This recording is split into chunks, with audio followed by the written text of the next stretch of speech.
let's definitely get back to that censorship angle in a moment. But the political conversation which you referenced there, how there are calls to extend abortion Yeah. up to term. I found it quite interesting that as at time of recording a couple of days ago, Nigel Farage delivered a Yeah. speech at a Reform conference saying that the 24-week limit is just way too high, and that Reform will look to bring it down. And that was uh,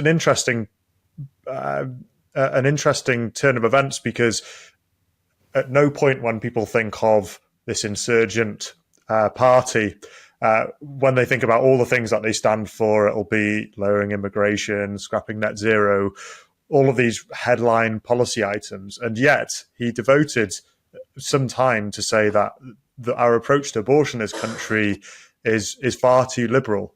Why is it that you think the conversation is starting to turn? Well, Nigel Farage is actually in line with 70% of women in the UK, if you can believe it. A 2017 poll showed that 70% of women would like to see the abortion limit lowered from 24 weeks to something earlier, which makes sense, right? Because as we said already, it's much more extreme than the rest of Europe. What we know about life in the womb now is significantly more developed than we did in the 60s. We now have incredible 3D ultrasounds, which shows the detail of a child. And we now have research that shows that they might feel pain for some people. Some scholars say 15 weeks, some say 12 weeks, some say it could be even earlier. And so the medical information, that the obvious truth that we can see with our eyes now, questions 24 weeks by its just reality, by its existence. So Nigel Farage is in line with most of the population. That he's obviously not in line with much of the political class, who will be much more aggressively progressive on this issue. But I think that he can see, or my interpretation is that he might be able to see that, immigration is obviously a focus for reform. But even if, and I don't have a particularly strong stance either way in immigration, even if the immigration crisis was entirely solved, and if from a reform perspective, if deportations were to happen, etc., and every reform policy on immigration was to come true tomorrow, British society in itself would still be broken. British society is crippled by loneliness, divorce, broken families, fatherlessness, exceedingly high abortion rate, exceedingly low marriage rate. These things matter because children growing up in broken homes and broken societies typically do far worse in terms of criminality, school education, having dreams for the future.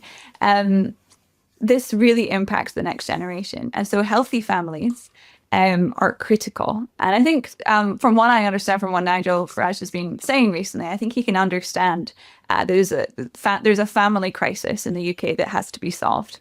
Mm.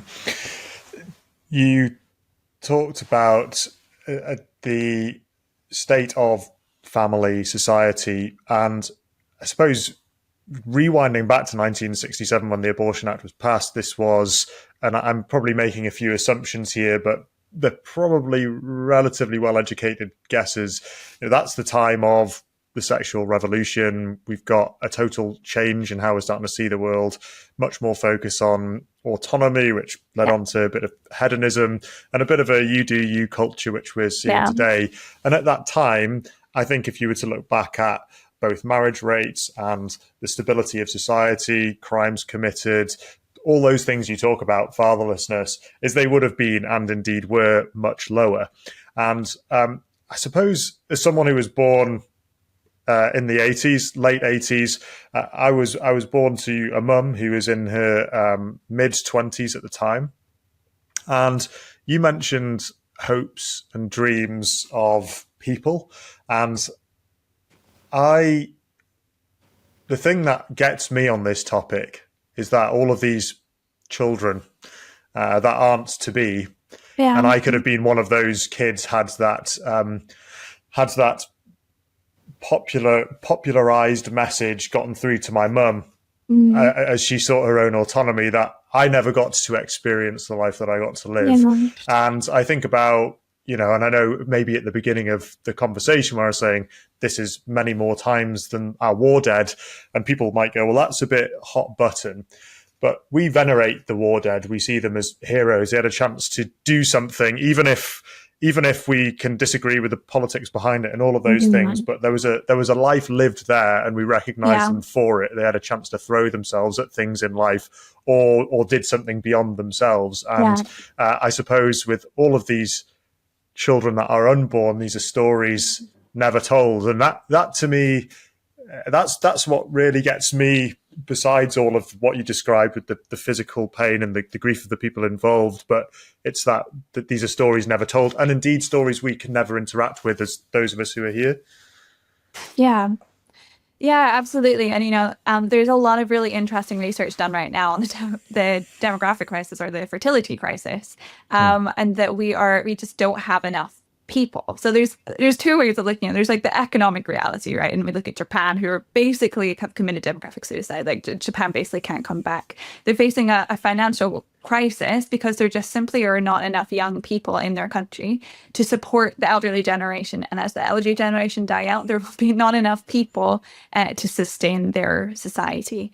So they kind of are where the rest of the world is heading, if we're honest, because the birth rate has fallen to such a crippling extent that there's many countries who just simply won't be able to recover. So there's an economic argument, but there's also a social argument in that these are people that we would have had amongst us, all these missing people.